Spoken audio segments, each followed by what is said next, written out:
Welcome to Journey with Lei podcast. We discuss leadership, culture, and how to take your business to new heights. Your host, Lei Wang, is an adventurer, motivational speaker, and executive coach. Join us each week to learn how you and your team can reach your highest aspirations. Now, let's get started with the show.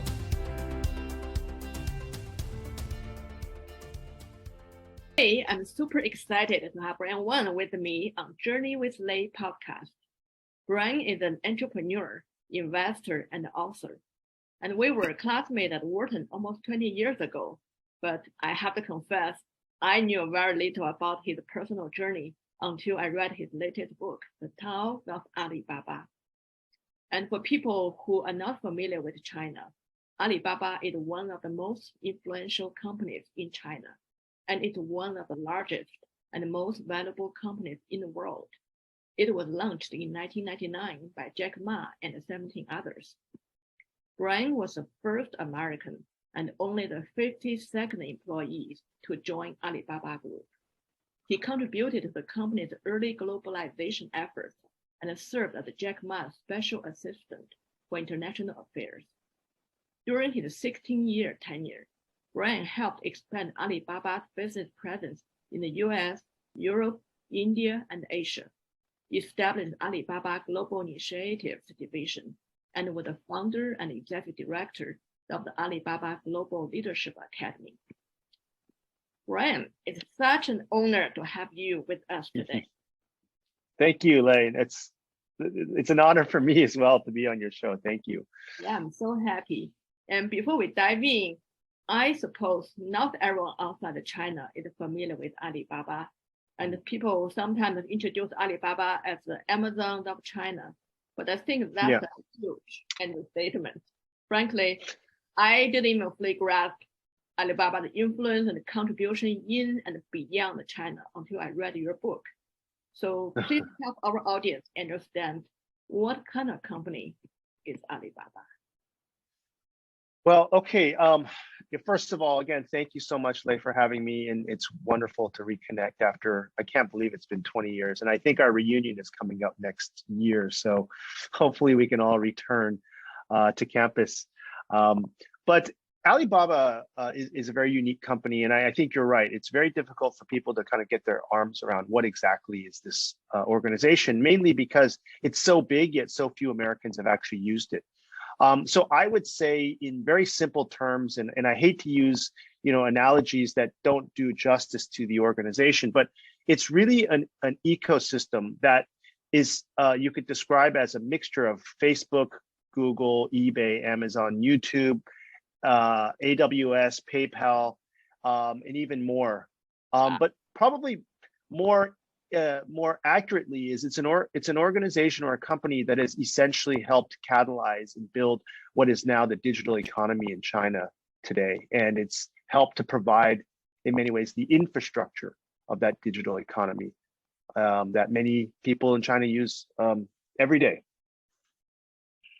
Yeah, that's a very simple way to put it. And also China, right? Like at the end of your book, you talk about the scene in Uganda, remind you of Silicon Valley. You know what is so exciting to me is 20 years ago, I also visited Uganda. I was escorted by armed police with guns escorting me into Uganda. I think that day was only 5 tourists of us in a little bus going. Was kind of scary.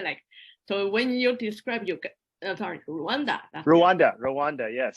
Yeah, so that's like, wow, I can't imagine how I connect that picture with where I was 20 years ago with the scene you were describing. Oh, yes. No, I mean, you jump straight to the end of the book, but it's really amazing how the world is changing and transforming, and particularly parts of Africa that really do represent the future. So, I mean, you've seen it firsthand, but also can appreciate the contrast. Yeah. Yeah, so absolutely. That's understand why you are the person who tell the story, right? Okay, so I was actually born and raised in California, in Palo Alto, California, and despite my appearance, I'm actually much more American than I am Chinese. My parents were born in the U.S. and even some of my grandparents were born in the U.S. So for me, it was very much a journey to end up in China. You and I sort of switched places, Lei, because Exactly the you were born time. in China. Yeah. Yeah, exactly. Not exactly. So, but I would say my childhood was quite uneventful. It was very much a happy suburban childhood, and I always thought that I would be going into healthcare because my father is a doctor. But you know, I wanted to do something that represented the greatest good for the greatest number. And to me, if I did healthcare, I would want to focus on public health because I thought that that would be a great way to help a large number of people in a meaningful way. But I had a very non-traditional career track because I was always interested in my heritage, you know, Chinese culture. And I would go to China. My first time was in 1985 to visit the ancestral village. It was my father who took me as part of a health or medical tour that he was speaking, and we stopped by the village. And that was quite transformational for me in terms of understanding there was a whole nother world I hadn't discovered. And then subsequently, I spent summers and then I did my graduate school in China because before going to medical school after college, I thought I should spend 1 year to do something I was really personally interested in. And that got me to Nanjing at the Johns Hopkins Center, which was a program with Nanjing University. And that opened my eyes further to the fact that, you know, there were other ways to impact society. And that might even relate to business, which I thought was the furthest thing from what I would ever expect to do with my career. Business, right? Both of us went to Wharton, but I don't know that we ever expected our lives to kind of go in different trajectories. But, you know, after seeing that in China, I ended up trying a number of different things, business, but I also tried, you know, a job in public sector. I worked for the mayor in San Francisco. I wanted to see how the public sector impacted society. And then that's when I met Jack Ma in San Francisco, 1999. He went to Silicon Valley to raise money. He met with 30 venture capital firms, did not raise a single dime on that trip. But I think he got inspired by what he saw in the Valley at that time. And I had the privilege and luck of meeting him. And his vision for what Alibaba, what he wanted Alibaba to become really inspired me to pick up and leave Silicon Valley and move to the outskirts of Hangzhou, China to join their team in the apartment. So that's a long explanation for how I ended up joining Alibaba and also about my own background in terms of how it evolved. Thank you. Wow, that's the power of the vision. Mm. So yeah, then actually I was thinking about when you talk about Jack Ma talking about vision, he said, believe first, then you will see it. Yes. And that sometimes people say, well, what's the difference between a vision versus a daydream? I can believe anything, anything, right? So there might be something foundational to support that belief. So what is that? How he can be confident to say that? So you touched on something quite interesting, Lei, which is the saying that most people will see and then they believe. But at Alibaba, you know, the belief, well, the approach is that we believe and then we see. And that's because it's so important to have a mission and a vision in what we're trying to accomplish. And Jack, for all that, you know, his life and what he brought to the company, most people would have thought that the chance of success was very, very low. He was an English teacher. He didn't have a formal business background. He had never lived outside of China. He, you know, really didn't represent what most people thought would be an ideal sort of internet company founder background. Most of the founders at that time, whether in the US or in China, had technical backgrounds. Many in China graduated from MIT, you know, Stanford, Harvard, and Jack was really the exception to that. Not only that, the whole market in China at that time was very, very nascent. So America in 1999 had 100 million internet users. China had 8 million internet users. America's per capita GDP was $33,000 US dollars, and in China was $800 US dollars. That does not create an environment or provide an environment that most would think was ready or ripe for an internet success, right? So I think all of those challenges make it all the more impressive that Jack's vision existed, and he believed in what he was trying to pursue, but also that he was able to convince other people to join him on that journey.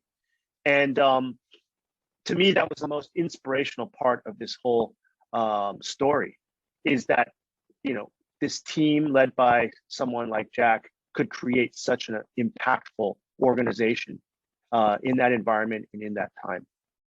And that's why I wanted to write the book. I wanted to share that story, but also share kind of what are some of the lessons that others can learn. Because just like your own life, Lei, where you were the most unlikely person to achieve the Grand Slam or the 7+2, I guess you call it. How does that happen? You know, that I think mission, vision are a big part of it, but then figuring out how to actually put that mission and vision into action is also a critical part of the success. Yeah, so put a vision, mission into action. But I'm still curious, when Jack Ma convinced you in 1999, other than the mission, vision, what else make you believe that this is not just chasing a daydream? If something can happen. Well, you know, so since I had already gotten off the pre-med track and decided to pursue my own interest and passion, there was something that guided me in all those decisions that I made up till that point, which was searching for the best profession or occupation that would help me fulfill that my sort of life, which is the greatest good for the greatest number. Is it business? Is it public sector? Is it technology? Like what are the components? I even tried acting at one point. Like how does that, you know, play into this personal sort of North Star that I have for myself?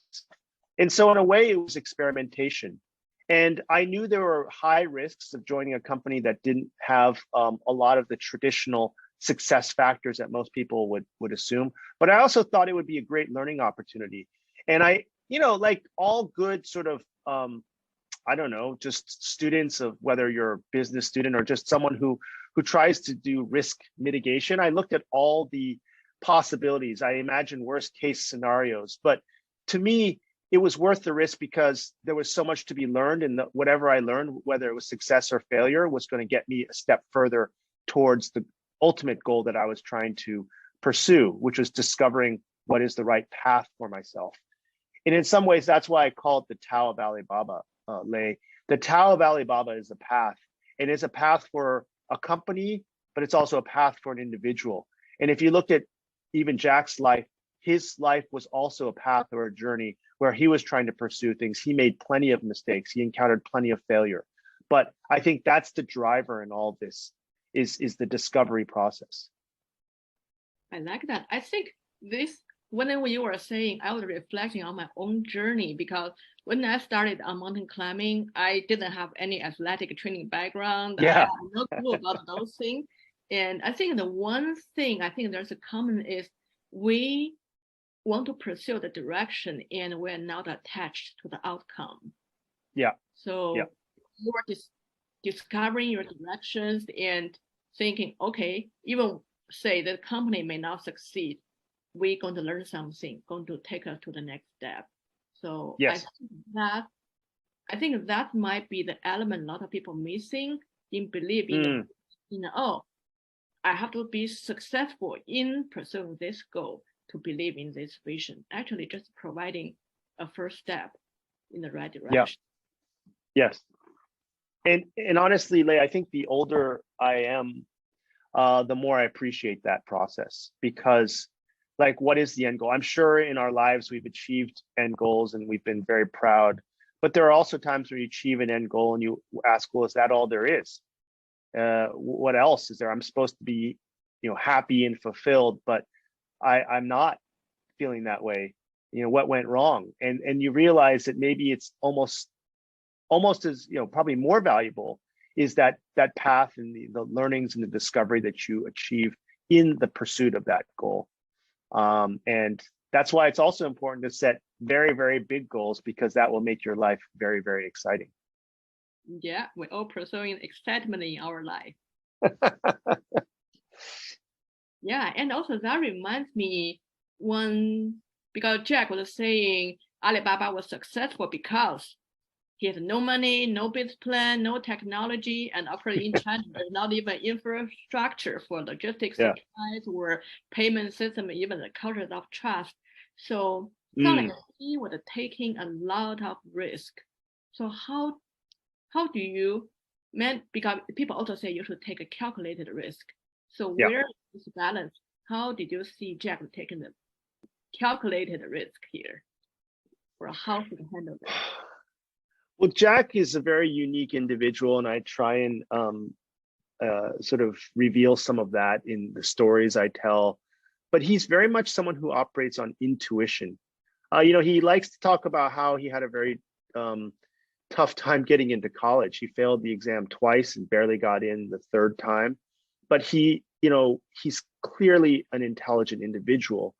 But his learning comes from his experience in life. It comes from this deep-seated intuition that gives him the confidence to do things and make decisions in a way that most people, if they purely rely on intellect, may or may not have that conviction. And it also allows him to stay the course. For so many years, he tried to pursue this idea of technology and helping small businesses. That Alibaba wasn't the first time he tried to do that. It actually started in 1994. China Pages was his first company. It was the first sort of Chinese internet business that was created. And I didn't realize this until after I spent time at the company, that he had spent so much time and effort to build this. And I met the people that helped him start that company many years back. It includes a local Hangzhou team, but even some Americans that he was teaching with at the Hangzhou university, where he was an English teacher. And then from there, he went to Beijing and actually helped set up a e-commerce division for MOFTech, which also did not go well. And then he ended up returning to Alibaba. So I think that all these, this sort of confidence and this conviction really comes from his experience and knowing that there is something there, but you have to stay the course and you have to put in the time and effort to really achieve that success in the long run. Yeah, I read that story before. Yeah, now I remembered. Yeah, that's amazing how he can believe in the vision and really carry out the whole execution. But then that make me wonder, because a lot of people had a vision but failed in the execution because there's a lot of details on the ground, not just give an order, everyone march forward. There's a lot of detail on the ground. So how does Alibaba connect the vision with the details in execution? So that's the whole part of my section 2 of my book, which I've been told is very dense, but I felt it was very important for entrepreneurs if they want to actually understand how do you take that mission and vision and translate it into action.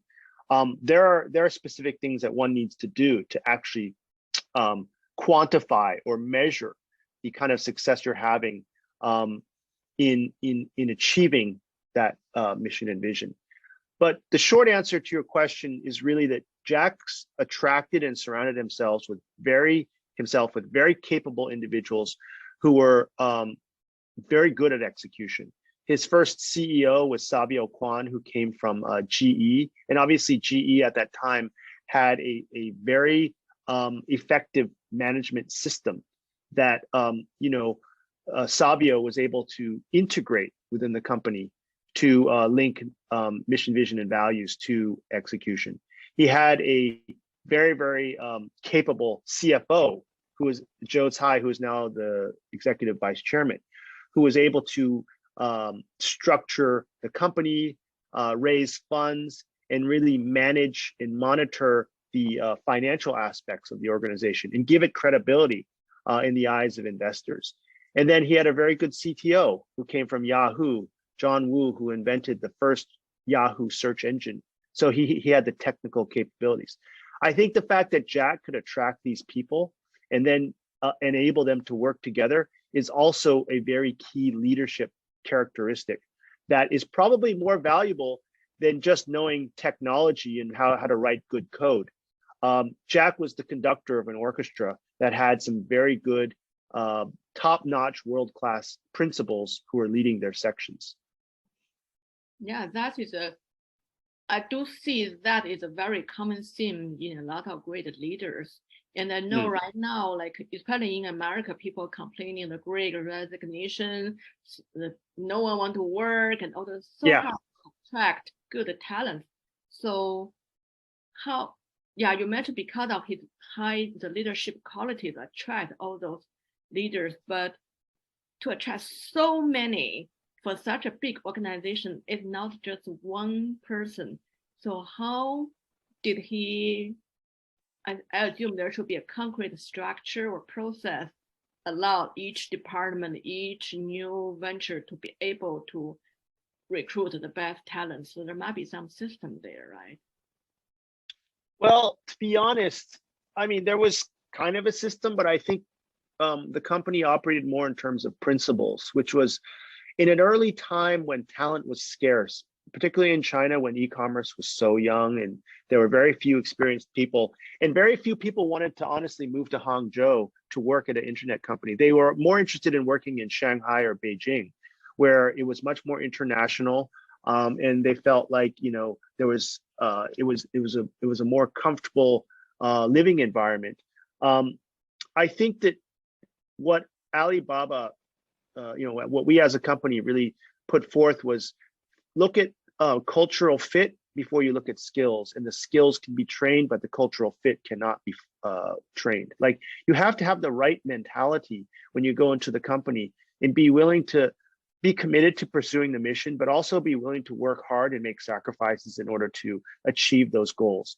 And skills can be learned, one, because the internet at that time was not particularly sophisticated in China. It was very basic, and a lot of people were still learning even many of the skills and the technology in other places in the world. But two is our customers were not that sophisticated. So even if you brought the best technology to the company, they wouldn't know how to use it. So we were lucky in that at that time, it was the start of an industry in an emerging market. And what was most important was that everyone was focused on trying to achieve the same thing together and make the efforts that were required. So I would say that was really a critical part of how Jack created the company and enabled the team to grow together.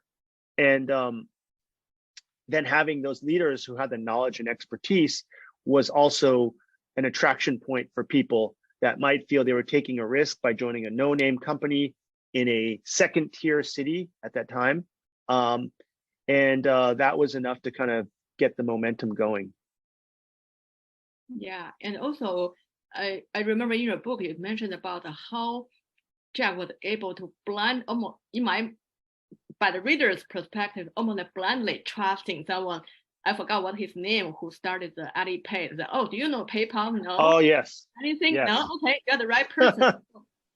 How was he able to just pick someone who know nothing to start something so big?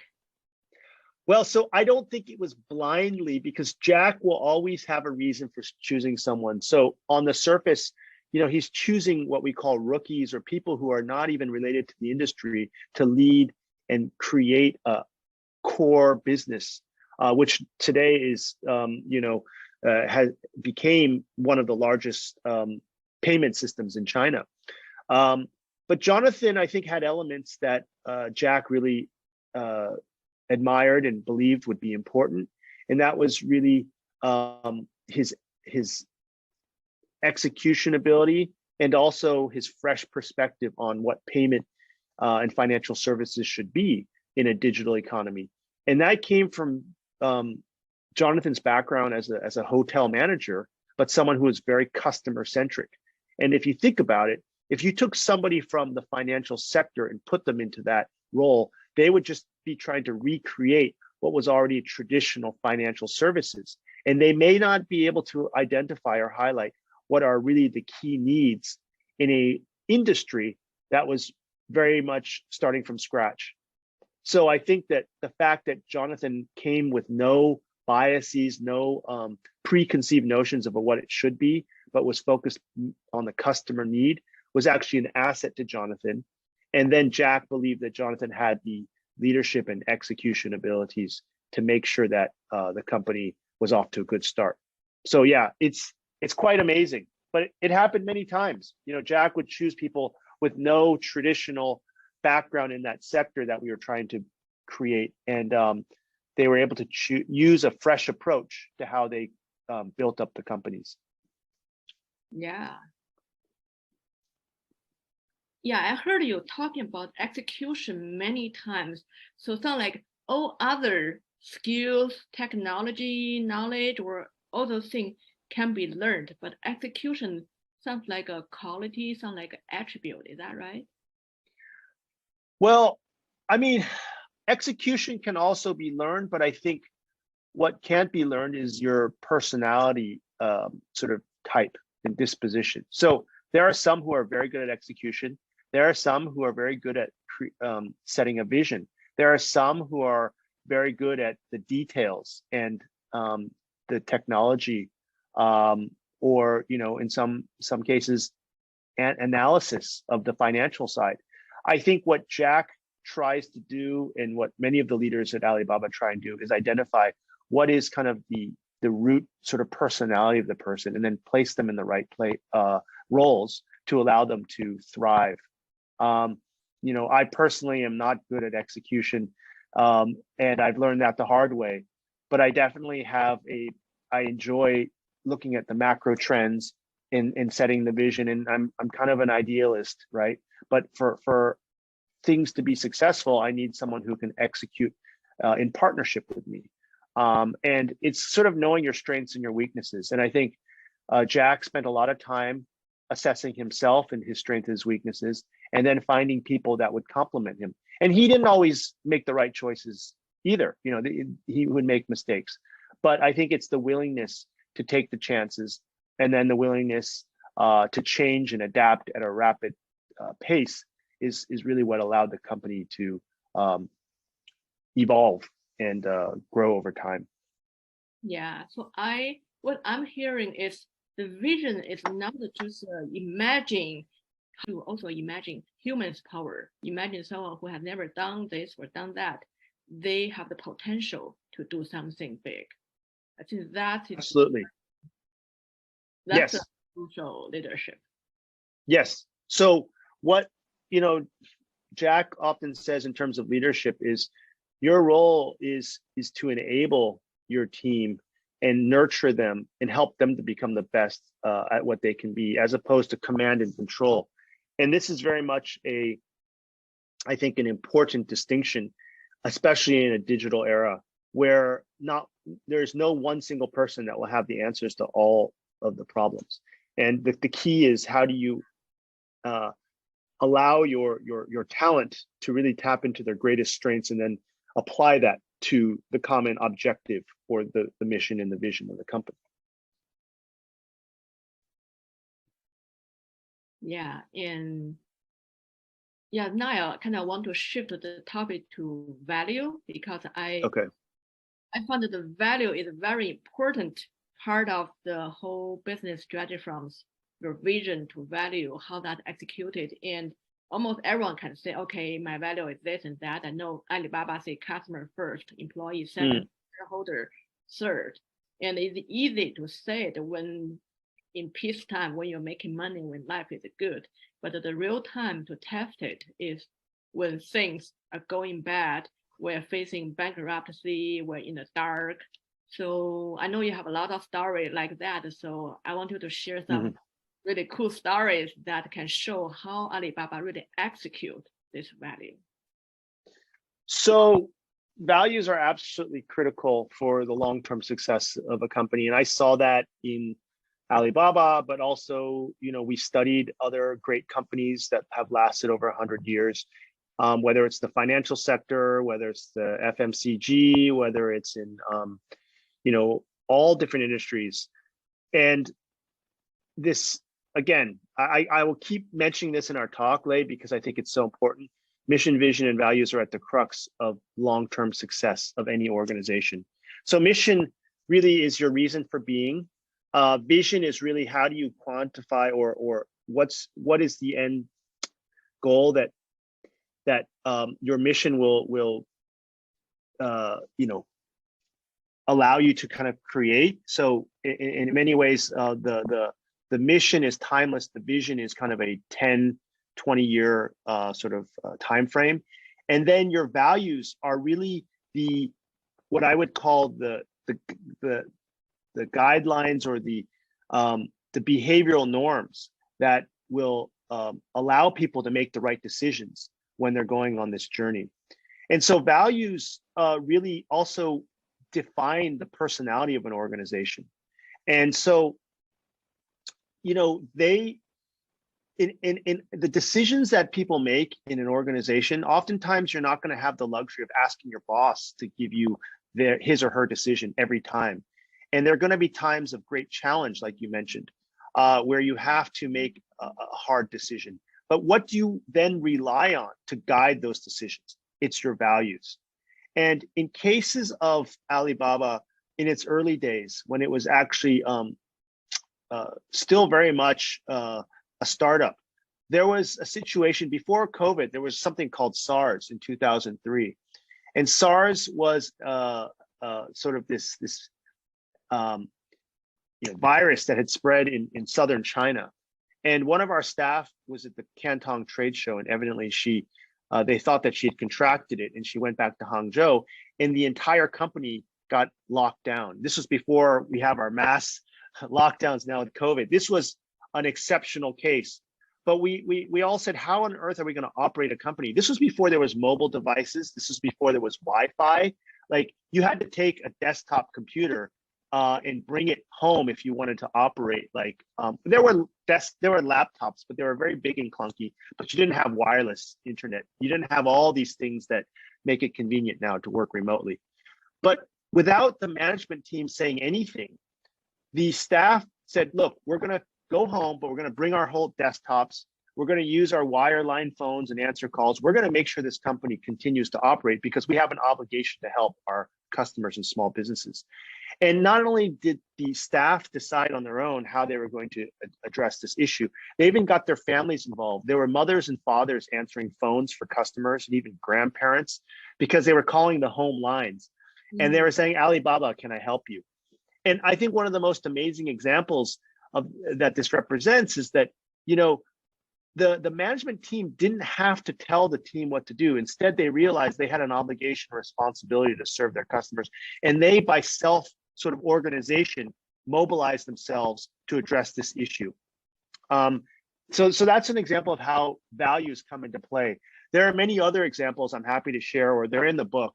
But I think that oftentimes when you need to make choices, you have to resort to your values.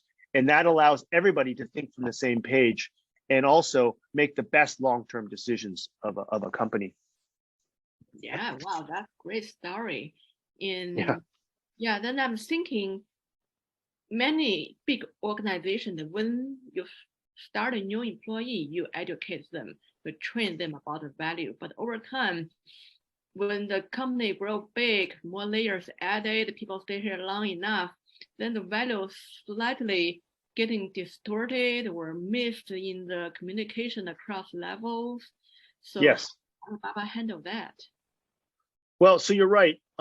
One of the things that for many years that all employees had to do when they first joined was attend this Alibaba orientation. And it lasted at that time a few weeks or almost a month. And that was about trying to help people understand the history of the company and what the values mean, and then actually really do exercises and group projects to understand these values in their practice, in their everyday form. But how do you continue to drive that? this is, what we did at Alibaba was in our review system, and it was a quarterly review system. We not only evaluated business performance, but we also reviewed kind of values and how values fit into every employee's sort of everyday decisions and kind of, actions. And in addition to, so that was a reinforcement of values through a performance management system. But then the leaders need to walk the talk. So when they make decisions, they also talk about how the values play into their making those decisions. And Alibaba even had like these public messaging boards where there was passionate conversations about how to make decisions on key issues. And the employees could chime in, the management can chime in. But again, the common thread in those discussions often resorted back to the value system. So in every aspect of day-to-day work, I think the values came into play. And I don't think that happens with a lot of companies. And I think this is what made the organization so special and allowed it to, if you ever visit the company or you meet employees from the company, you'll see this common sort of personality trait, which is this can-do attitude, this idealism, and also this really core focus on solving society's problems. And people, just by growing up in the company, have really taken on this mindset, which is embodied in its values. Yeah, so I hear that the crucial element in implementing the value system is in the performance review, when the leaders be the role model and value it built in as part of the performance review, so that gets reinforced. Is that right? Correct. Yeah. And talking about performance review, I know you shared one story in the book, so I want you to tell it because I feel like that's really amazing. A lot of companies, they have like, okay, we have the top 10%, the bottom 10%, how we handle that. It's performance review often is the kind of morale destruction kind of time for a lot of people. So how did Alibaba use performance review to actually improve the morale, improve the performance? Well, I mean, I would say it's certainly a very important conversation, and it can get emotional. But I think that the employees that really excel when it comes to their self-improvement are those who take the performance review as a gift, in which someone's taking the time to actually share how this person can do better in their work, but also learn in terms of their own personal awareness. And I think for all the staff and employees that I worked with, those who took it that way actually ended up doing very well, not just at the job, but in their larger sort of personal growth. And for me, it was also a growth process, Lei, because when I first joined, I really separated life and work, and I said that you always want to do your best, and but at the same time, I was very resistant to certain inputs because I thought I kind of knew exactly kind of who I was and my strengths and weaknesses. And I think that for me, that process was also eye-opening. I think that because the company takes it so seriously, people realize that it is something that they should really commit themselves to. But also, I think there is a side of the organization in the performance review where they're not looking just to criticize.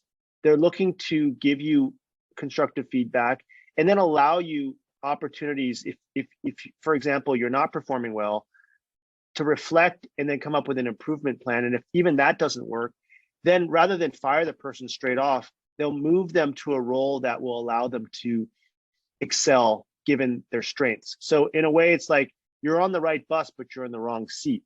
So can you actually help them find a better role for themselves? And then if that doesn't work, I think the rationale is that if you're not excelling in your role and in your company, then maybe there's a better environment for you that will allow you to grow as a person. So it's sort of a more humanitarian approach to kind of performance review, but at the same time, it's decisive and it's very direct. So that's how I would describe the process. Yeah. Yeah, and there's a few words I seldom hear people use when describing performance review. Sure. Apologies. Okay. So I heard some keywords when you talk about performance review. One is gift. I seldom hear people thinking performance review is a gift. And also you mentioned reflection, self-awareness that help people to grow. So I wonder, how does Alibaba communicate or conduct a performance review to make people, instead of thinking, oh, what's going to be my bonus, or do I have a job next year or not, thinking about this is a gift. This is my opportunity to grow. Well, look, I mean, I'll be perfectly honest. The review process, it's really meant to be all those things, but it also requires the manager to be capable and deft at presenting it in that way. So you're going to have very fruitful reviews, but you're also going to have reviews that are not well executed. And I think that that's where this is a growth opportunity for the manager, for him or herself as well.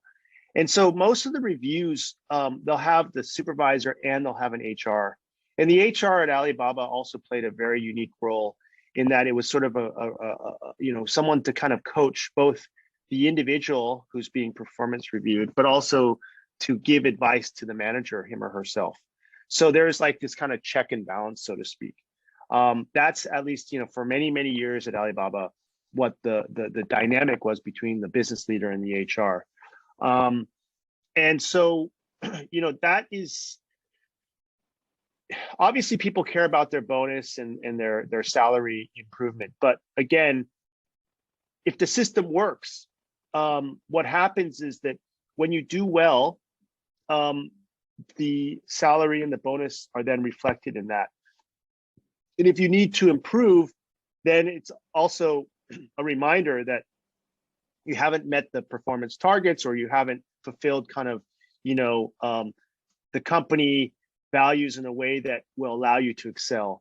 But what hopefully happens in the following, review or session that you have, if you improve, and I've seen this many times in terms of how you perform, or you embody these values in a way that is exemplary, then you get an outsized recognition in terms of the bonus and salary. And so all those things are intended to kind of fit together and be fair. And I think it takes a commitment on both sides, though, to make that work, because the employee, so the manager, the supervisor, needs to be capable in communicating these things and also have a good judgment in terms of giving the evaluation. And the employee needs to have faith and trust in the company that it has his or her best interest at heart, and long term will provide that growth opportunity and compensation that they feel they deserve. Thank you. Yeah, sounds like Alibaba has a kind of like using coaching to train the leader, to train the performance process. Is that right? Yeah, it is very much coaching. And, for me, it was one of the great enjoyments of the job of being a manager, is trying to help people become better as individuals. Jack often said that work is life and life is work. And some people didn't like to hear that, because they're like, well, what about work-life balance? And I don't think that he meant that, he wants you to spend all your time at the office. Like, even though people talk about 996, I addressed that as well. Like, a 996 had a specific purpose in terms of helping the company achieve challenges and difficulties. But when we say work is life and life is work, what he means is that in work, you can learn things about life, and in life, you can learn things about work. And that you shouldn't separate those, because the coaching, you're working at Alibaba, is actually you learning about life, and that you should treat the work experience as an opportunity to experiment and try things and get feedback from people who care about your development. And that should enhance your overall life experience. And like we said, self-awareness. So did all the managers, leaders at Alibaba go through kind of coaching or training process when they started? Yes, there is management training sort of programs. We call it Hupan 学院. It's the Hupan Leadership Academy. And within the company, there was a management training track, and they teach you the basic skills as a leader. And then as you move up, you continue to develop your skills. And there's also some intense training, one that actually has you over 3 days doing some very, very close group workings.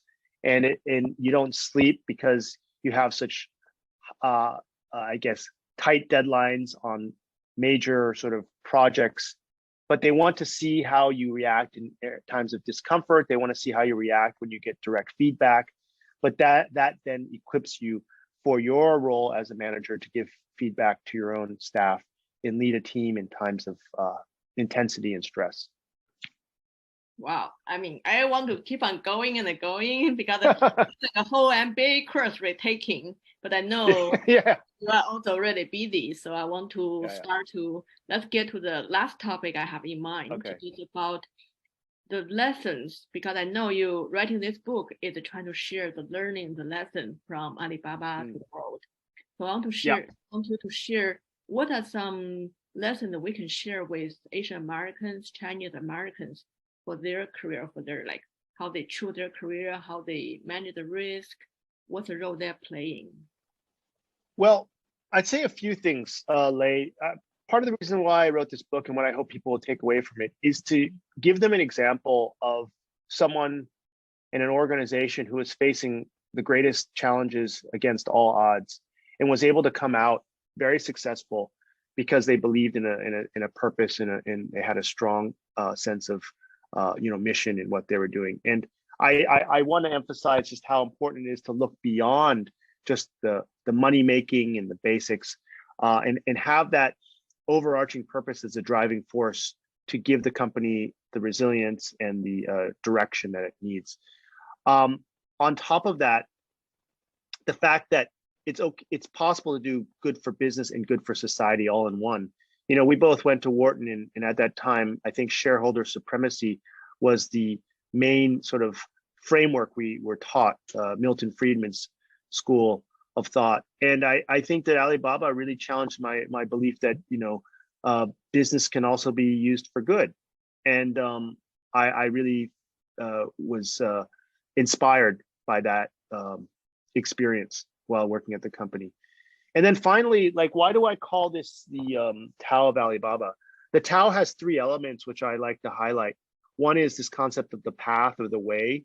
And that's the path that we set for ourselves as individuals and also organizations. And it's important to have a direction in your life. And on top of that, it's also important to understand the second aspect, which is harmony. And how do you fit into the larger universe? What are the things that we want to do in our lives?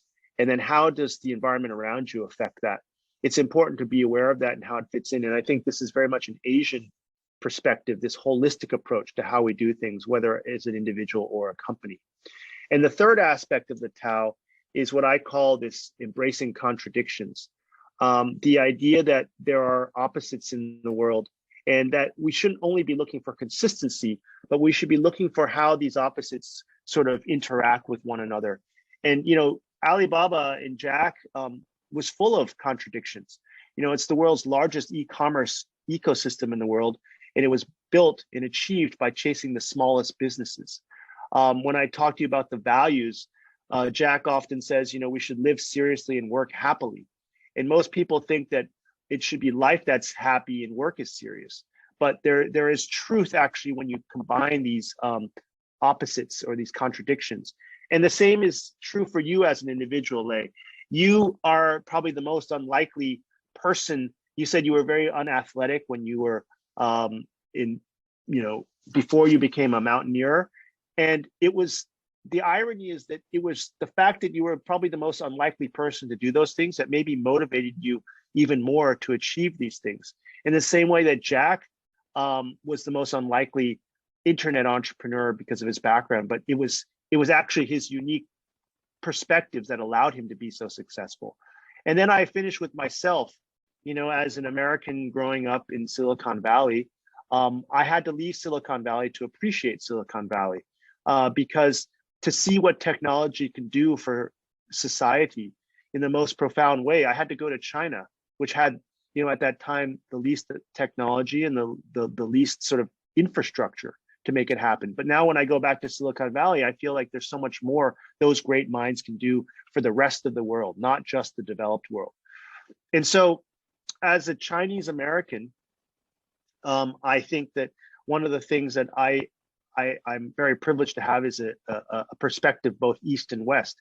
Sometimes when you grow up in an environment and you're not exactly part of that mainstream, you have a perspective that's unique that most people cannot see.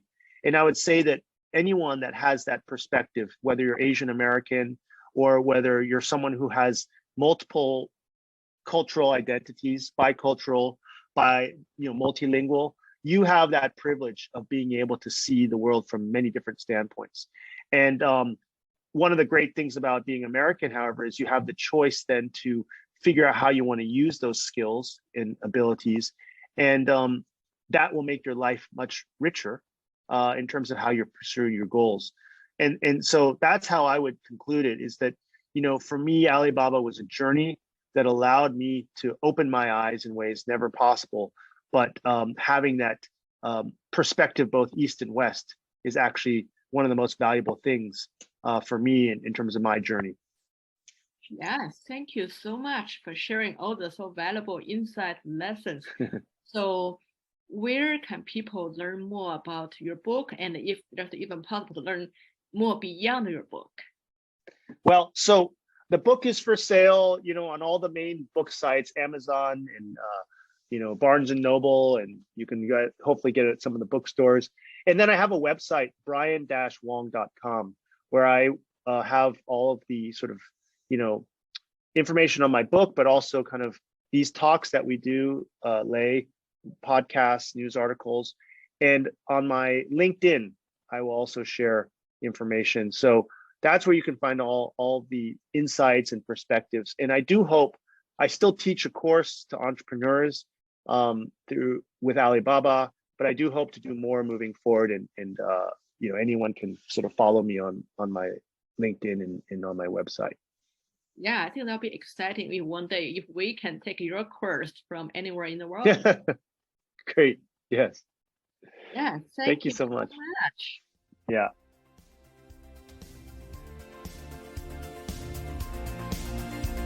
Thank you for listening to Journey with Lay.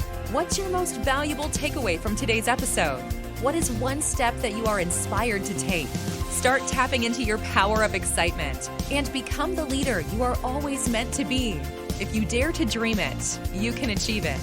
Go to journeywithlay.com or email hello@journeywithlay.com. We'll see you again next week.